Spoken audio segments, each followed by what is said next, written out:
Hola, soy Alejandro Echegaray y esto es Consultorio Electoral. Desde el inicio de las campañas, los candidatos a la presidencia de la República difundieron sus propuestas en materia de seguridad pública y de combate a la violencia. Jaime Rodríguez, el Bronco, resaltó la creación de la primera policía cibernética, el FBI mexicano, reformar los centros penitenciarios y cortarle la mano a los delincuentes. Por otro lado, Andrés Manuel López Obrador considera viable una amnistía a quienes integran los grupos delincuenciales. Ricardo Anaya dice que la mejor opción es impulsar las actividades recreativas y combatir la delincuencia al mejorar los organismos de inteligencia y propone la creación de una nueva policía, mejor preparada. Para José Antonio Meade, hay que fortalecer a las corporaciones locales, robustecer los sistemas de inteligencia y centrar el combate al crimen organizado en el desmantelamiento de sus estructuras financieras. Pero ¿cuáles de estas propuestas son viables y factibles desde un aspecto financiero, jurídico y normativo? Hoy, en Consultorio Electoral, se encuentra con nosotros Jaime López Aranda para platicar sobre seguridad pública y las propuestas de los candidatos.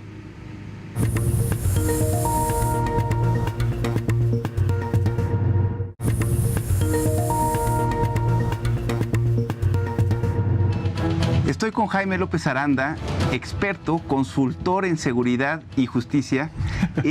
Bueno, ya llevamos casi la mitad de las campañas, ya tuvimos el segundo debate.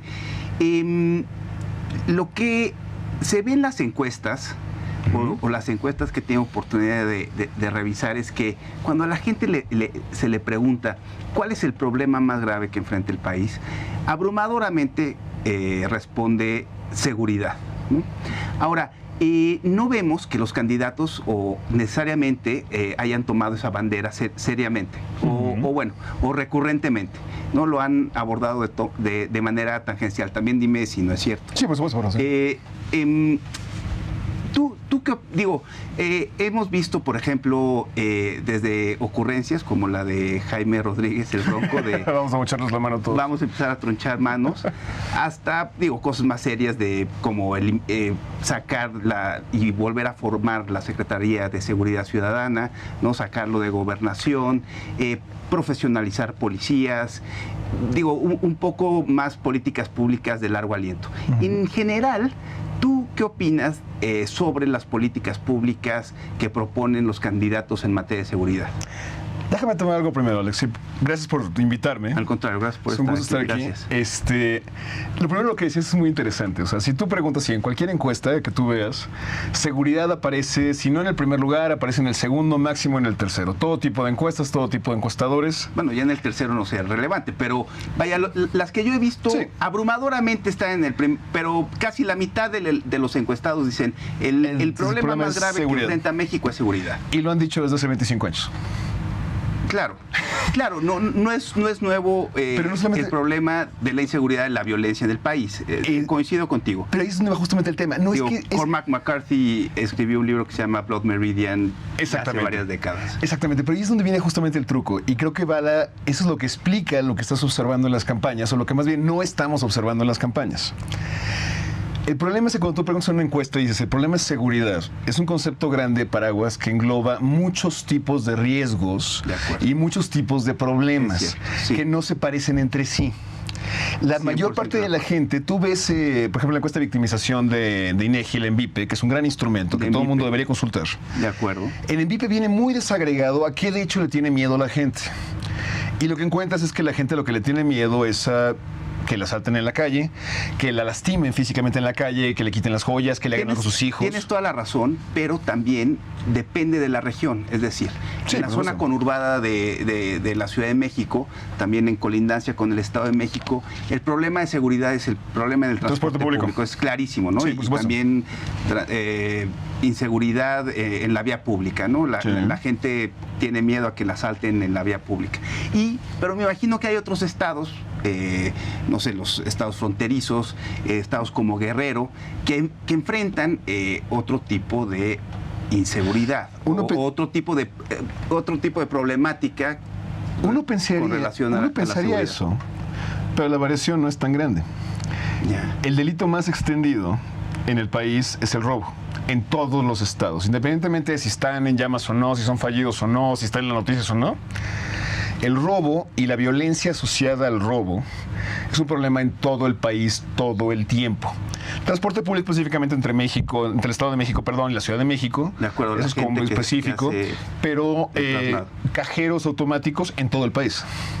¿Qué otro delito está igual de extendido que el robo? Es el único que está igual de extendido que el robo. ¿Robo de vehículo? La extorsión. La extorsión. El robo en todas sus formas es como el movimiento y extorsión. Los dos son los únicos delitos que están en todo el país, que le afectan a todo el mundo, que todo el mundo conoce víctimas y que todo el mundo que se sienta como particularmente vulnerado. Uno pensaría que la violencia, que entiendes a lo que vas y es un buen punto, uno pensaría que las ciudades o los estados, entidades federativas donde han ocurrido hechos de violencia espectaculares públicos, estarían más preocupados por la posibilidad de ser victimizadas por la violencia. Específicamente la posibilidad de ser víctimas de homicidio, ellos o un pariente cercano. No, tienen más miedo al secuestro. En los estados donde hay mucha violencia y en donde no hay mucha violencia. El secuestro también son otros delitos que ocurre relativamente poco en términos de registro. Y en el tema de secuestro es un tema de percepción. Le invita es lo que muestra que el secuestro es un problema de percepción o si es real. Es un dato muy polémico. El dato de MVIPE te da... Lo que pasa es que, tú normalmente en datos oficiales de registro con denuncia estás manejando decenas de secuestros, cientos de secuestros al año en el país. Ahora, la cifra negra es enorme. Exactamente. Entonces, pero MVIPE te da un estimado de entre 70 y 110 mil secuestros. Porque también mezcla otro tipo de obligaciones de libertad y mezcla, y esto es muy importante también, el paseo millonario, cuando te llevaban a todos los cajeros para robarte, ¿cómo se llama esto? Pues un tipo de... Sí, tenía un nombre. De ratón loco, pero... Sí, pero de cajero. Sí, en Colombia de cajeros. En Colombia, secuestro express. En Colombia le llaman el paseo millonario. Acá le llaman el secuestro express. Eso también se contabiliza como... Es una privación ilegal de la libertad también, pero tiene otras finalidades. O sea, el secuestro extorsivo, como lo concebimos, de retención de la víctima, rescate, negociación, etcétera, probablemente está en algún punto medio. O sea, sí hay una gran cifra negra, pero quizá no sea tan alta. Hay algunos problemas con la muestra, extrapolar a partir de la encuesta. Este es un debate muy nerd. El punto es, en realidad no sabemos cuántos hay. Sabemos que hay una gran cantidad. Y sabemos, y esto quizás es lo más importante, que la gente le tiene mucho miedo a eso. Si tiene razón en tenerle miedo o no, ya para fines de política, pues ya es inmaterial. Si la gente le teme, claro, ya es un problema, ¿no? Pero la verdad es que no sabemos cuántos ocurren. Entonces, ¿cuál es el problema con esto? Tenemos estos delitos, extorsión, que es un delito real, la mayor parte del tiempo es telefónica y es fraudulenta. Ahora, me imagino, a ver, tú dime, la extorsión es muy diferente o se deriva de fuentes muy distintas al robo en transporte público, sí, robo en la vía pública, robo a vehículo con y sin violencia, robo a casa habitación. La extorsión, yo tengo la percepción, dime si estoy en lo correcto, de que se deriva o es una cuestión de que el crimen organizado o los criminales que se dedicaban al trasiego, al comercio de estupefacientes, ya están abriendo su plan de negocios, es decir, no nada más están comercializando estupefacientes y drogas, sino ya están abriendo el plan de negocios y se han dedicado a extorsionar y a cobrar derecho de piso en comercios. Esto es muy diferente al crimen en la vía pública o ¿no? Entonces hay que darle un tratamiento distinto. Y me imagino que también es en ciertas regiones del país. Sí, porque además el problema con la extorsión es que la extorsión tradicional, presencial, de cobro de derecho de piso, es muy limitada. La mayor parte de la extorsión que afecta a la gente es telefónica. Ah, ok. O sea, la mayor parte... Porque que también es muy diferente. Es completamente distinto porque la mayor parte son llamadas de penales, engaños... Que el cobro del derecho de piso. Sí, porque el cobro del derecho de piso requiere una infraestructura, requiere alguien que se aparezca a hacer la cobranza cada semana, la capacidad de meter fuerza. Vamos, o sea, no es un negocio de muy buenos márgenes. En cambio, las llamadas de penales para engañar a la gente, para asustar a la gente, pues han resultado ser tan redituables que pues, a la fecha no se han podido erradicar. Cuando la gente piensa en extorsión, o se describe como víctima de extorsión, también la MVIPE permite ver eso, la mayor parte del tiempo es telefónica. De hecho, la práctica totalidad del tiempo es telefónica.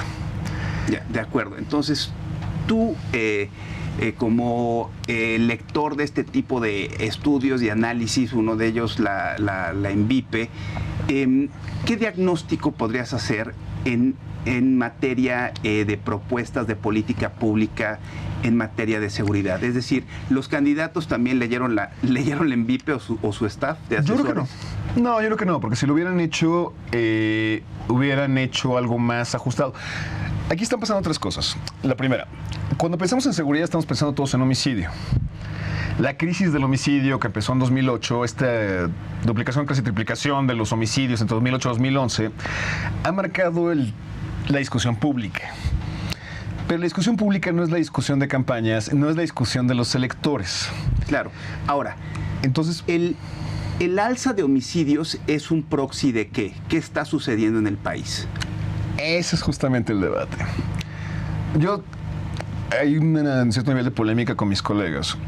Para mí el alza de homicidios es un proxy de conflictos locales en algunos casos y en otros de conflictos en mercados ilegales. Conflictos locales entre bandas. No, conflictos locales entre comunidades, intracomunidades o intercomunidades, en algunos casos, sobre todo en el sur, y en el norte es evolución de mercados ilegales. ¿Y este es el problema más grande que enfrenta México en materia de seguridad o lo estamos leyendo mal? Es decir, ¿el electorado lo está leyendo mal? Es un debate muy fuerte, pero justamente por eso tenemos que salirnos de esos términos. La mayor parte de los electores, la práctica totalidad de los electores, no se ha visto afectada por la violencia del país. Claro. Punto. O sea, eso ya hay que ponerlo sobre la mesa. La mayoría de la gente, en la mayoría de las ciudades, incluso ciudades relativamente violentas, no ha estado expuesta a la violencia, ni ha sido víctima de la violencia. La violencia homicida, quiero decir. O sea, esta que estamos tradicionalmente tenemos asociada con el país y la guerra y las llamas. En cambio, han sido víctimas de todos los demás delitos que describí. ¿Por qué digo que desde hace 20 años la seguridad es el mayor problema? Porque el robo con violencia, el robo a casa habitación, el robo a vehículos, son delitos que no se han acabado ni aquí ni en ninguna parte y van a seguir siendo siempre y siempre van a ser un riesgo para la gente.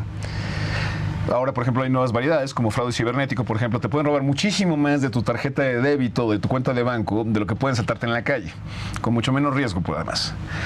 Entonces, estos son delitos que han estado allí siempre, que no se resuelven, pero que tienen un cierto flujo y que son los con los que la gente vive cotidianamente.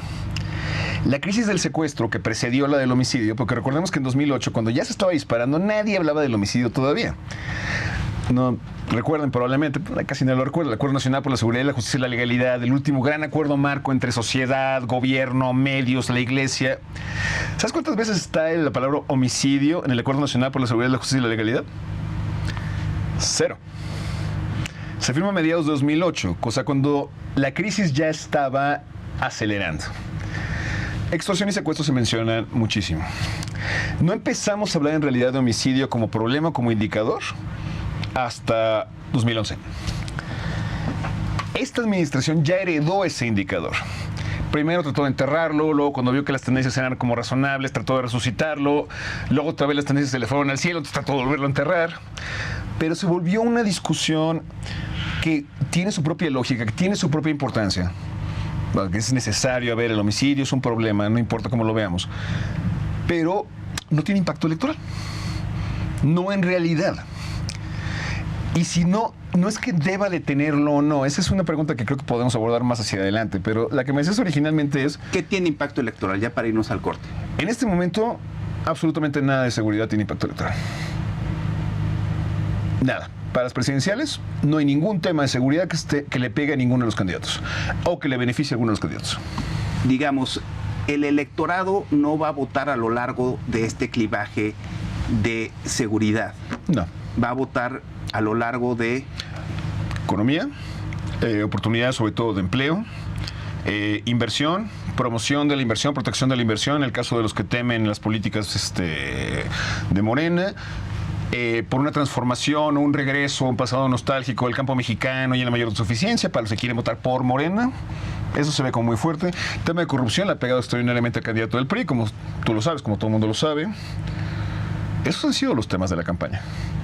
Jaime, nos tenemos que ir un corte. Vamos a regresar a analizar, si así tú lo deseas, las políticas públicas que han propuesto los candidatos en esta contienda. Vamos a un corte y regresamos.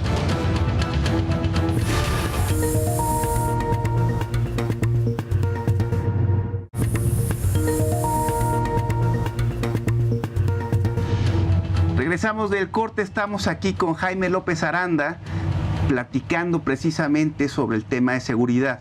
Antes del corte nos decías que, bueno, sí es el problema que los electores o los encuestados, la gente que responde encuestas, nos dice, sí, pues es el problema más importante o el segundo más importante. Sí. O el tercero o el cuarto, pero las que yo he visto, dice, el primer problema más importante, sí, de manera abayazadora, abrumadora. Uh-huh. Pero tu tesis es que no necesariamente el problema de seguridad es el que va a explicar, o es el clivaje a lo largo del que se va a explicar esta elección. Es decir, la gente probablemente vote su bolsillo, traiga otras cosas en mente como los valores familiares, la corrupción, pero no es la seguridad, aunque es un problema grave que enfrenta el país y que enfrentan los ciudadanos de manera cotidiana, ya sea en el transporte público, ya sea al interior de sus viviendas, con sus vehículos, en los estados donde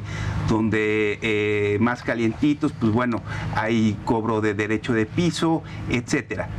Pero está bien, digamos, los electores están respondiendo de cierta manera y proponen políticas públicas para hacerse de una parte del electorado, es decir, que su proyecto, que su candidatura sea atractiva para los electores, ¿no? Entonces, pues abordan el tema de seguridad. Unos, bueno, dicen, vamos a tronchar la mano, otros vamos a darle amnistía, otros dicen, bueno, vamos a hacer una policía mucho más profesional, otros dicen, bueno, pues hay que seguir el dinero, quizá hay que robustecer las áreas de inteligencia al interior de la Secretaría de Hacienda y Crédito Público. Vaya, hay una cornucopia de propuestas. Entonces, que no es tal.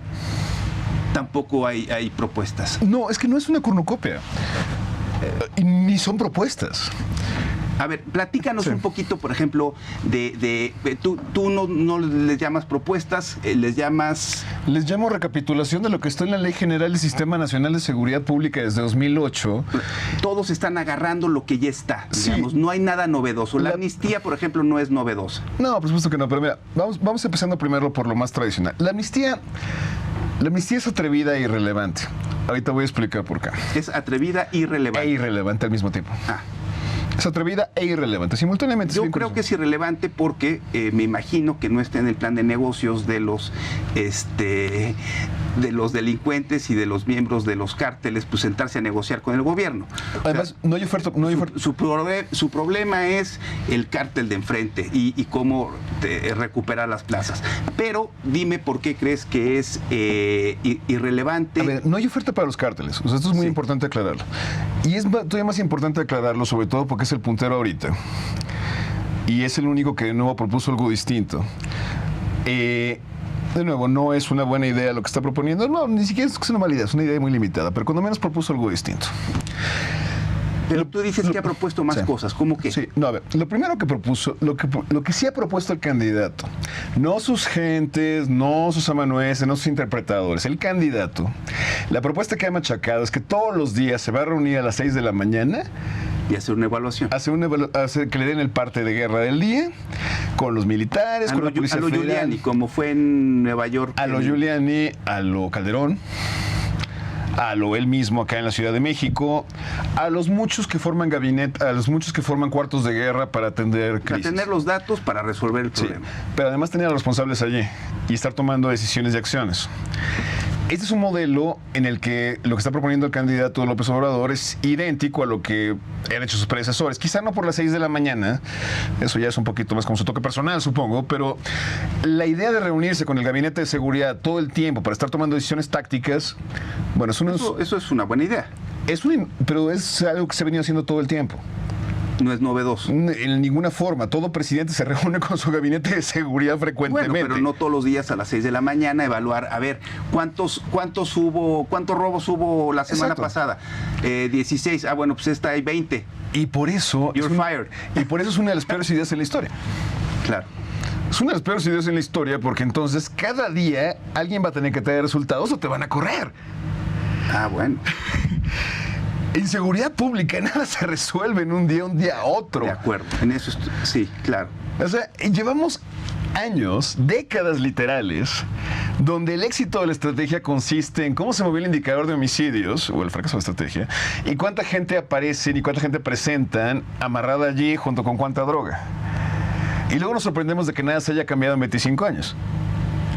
Si lo que estamos haciendo es presentando resultados del diario, pues empiezas a presionar para tener resultados del diario. Tus arrestos de pronto son cada vez más prominentes los tipos. ¿Qué propuesta se te hace novedosa y crees que pueda ser eficaz y eficiente para contrarrestar el tema de la inseguridad en el país? A ver, novedosa. No necesariamente de Andrés Manuel, sino de cualquier otro candidato. No, es que me encantaría que hubiera una propuesta novedosa de cualquier otro candidato. Bueno, ¿Novedosa? ¿cuál? A ver, ¿novedosa? Debe de haber algo que te llame la atención. No. Ahorita déjame explicarte por qué. A ver, novedosa, Bueno, entonces- novedosa primero, aunque no efectiva. ¿Qué sugerencia le harías a los candidatos? No, espera, es que todavía no llegamos a ese punto, es que ahí es donde vamos justamente el tema. Pero hay que irnos paso por paso, hay que darles su espacio y su consideración a lo que están diciendo. Lo primero, te digo, lo del reunirse con el gabinetazo de seguridad a las 6 de la mañana todos los días me parece una pésima idea porque crea los incentivos más perversos de la historia y no es nuevo en lo absoluto, nada más la frecuencia quizá. El otro componente, que es en el que todo el mundo se ha clavado más, que es el tema de la amnistía, tiene valor porque forma parte de una nueva narrativa, un nuevo arco narrativo que es el de construcción de paz. Es novedoso porque ya nada más hablar de construcción de paz ya tiene lo suyo. Tan así que ya el candidato del frente en el debate de ayer ya recogió esa frase y ya recogió ese fraseo. Ya empieza a hablar también de construcción de paz. Se me hace interesante, pero ¿en qué radica la construcción? ¿O cómo se construye esa paz? Porque todavía se me hace algo muy... Es completamente... No tiene ningún fondo. Ese es el punto. A ver, de nuevo, también hay que ser honestos. Esto es una campaña. De acuerdo. Esto no es un coloquio académico. No vamos. Pero en las campañas se dicen cosas inteligentes y se dice también cosas que son poco viables o feasibles de llevar a cabo. Se construyen narrativas. Se construyen narrativas. Esta narrativa de la construcción de la paz se me hace interesante. Es divertida. ¿En qué consiste? Ese es justamente el tema. O sea, parte de un diagnóstico con el que yo no estoy de acuerdo. Parte del diagnóstico de que el problema de violencia del país es de conflicto social. Que no es un problema de mercados ilegales, de drogas y de cárteles y de grupos criminales, sino que es un problema de conflicto social porque no se crean las oportunidades de desarrollo para la gente. O sea, eso es toda la agenda del candidato, se traduce en esto específicamente. 20 años, 30 años de neoliberalismo destruyó la esperanza de la gente y por eso ahora recurren a las armas y a las drogas. Esa es la narrativa más amplia. Pero cuando presionas y analizas un poco qué es lo que de hecho está proponiendo, no se está proponiendo ofrecer la amnistía a los cárteles. De hecho, ya acaba de salir Loreto Ortiz Alfa a decir, a ver, no se ofrece amnistía a nadie que esté implicado en un delito violento. Fin. Entonces, ¿quién te queda con la amnistía? Las mulas, o sea, mujeres que transportaban droga, sí, claro. Campesinos productores de drogas, a los que en general no se les persigue, pero la amenaza sí está allí. Es decir, prácticamente ningún gobierno ha hecho prioridad de tener campesinos por sembrar droga. Quemar las cosechas sí, pero detenerlos no. Algún narcomenudista del que no tengas ninguna indicación de violencia, presumiblemente que no haya violado armas de fuego explosivos. Es decir, los vulnerables dentro del negocio, los más vulnerables dentro del negocio. Eso tiene sentido porque son los únicos a los que uno puede decir, a ver, su único delito es violar el régimen de drogas que es medieval, pues entonces no hay problema, ¿no? El problema es que esas personas son 15 a 20 mil personas. Y ya. No hay más. Y como justamente decías, como no se conecta con los que están ejerciendo la violencia, porque ellos no van a participar en la amnistía, porque no se contempla desde ahorita la propuesta que participen, pues entonces no, o sea, es muy probable que no tenga ningún efecto sobre la violencia. De acuerdo. No va a tener ningún efecto también sobre el crimen en general, porque no estarían contemplados en la amnistía. Esto es nada más básicamente para drogas y gente que no cometió delitos violentos en drogas. Entonces, la narrativa es una posibilidad, no es un plan de gobierno. Incluso quienes han tratado de salir a defenderlo, ONGeros, en noticieros, etcétera, algunos más inteligentes que otros, describen procesos de justicia transicional. Hay que decirlo en términos llanos. Eso no tiene ningún maldito sentido. Esto no es una transición. Es un paquete de amnistía, reinserción laboral, etcétera. Pero el punto es, ya puso a la gente a imaginar cosas. O sea, incluso cuando uno no está de acuerdo, como yo no estoy de acuerdo con prácticamente nada de los detalles, me encanta que ya se haya abierto la conversación. Que estemos explorando ideas, porque la mayoría van a ser terribles y no van a llegar a ninguna parte, pero cuando menos ya hay un intercambio de ellas. ¿Qué hay del otro lado? ¿Y por qué digo que no hay nada? Porque el candidato del Frente, por ejemplo, que te digo que ahora adoptó la idea de construcción de paz en el debate de ayer, lo cual me pareció preocupante. Sus propuestas giran en torno a, por ejemplo, fortalecimiento de policías. Claro. Eso se me hace razonable. Sí. Es algo que va a tomar tiempo. Sí, pero se me hace una propuesta porque lo empezamos razonable. En 95. Por supuesto que va a tomar tiempo. Lo empezamos en 1995. Entonces llevamos ya 23 años. Más se quiere añadir el candidato. Hicimos una reforma constitucional completa en 2008, cuyo único objetivo, no era el único, era fortalecer a las policías. Creamos una policía federal, un nuevo sistema nacional de seguridad pública, un sistema de certificación. Yo era un funcionario en ese momento, también quizá por eso uno de los que me tocó implementar y la discusión de la propia ley. Entonces, me parece en el mejor de los casos un disparate que el candidato pretenda que es una novedad el rollo de fortalecer a la policía, como también el candidato del PRI. Y también el candidato al observador cuando habla también de las policías. Es decir, la noción de que esta elección es nuestra puerta de entrada, nuestra oportunidad para comenzar la profesionalización de las policías ignora 23 años de historia.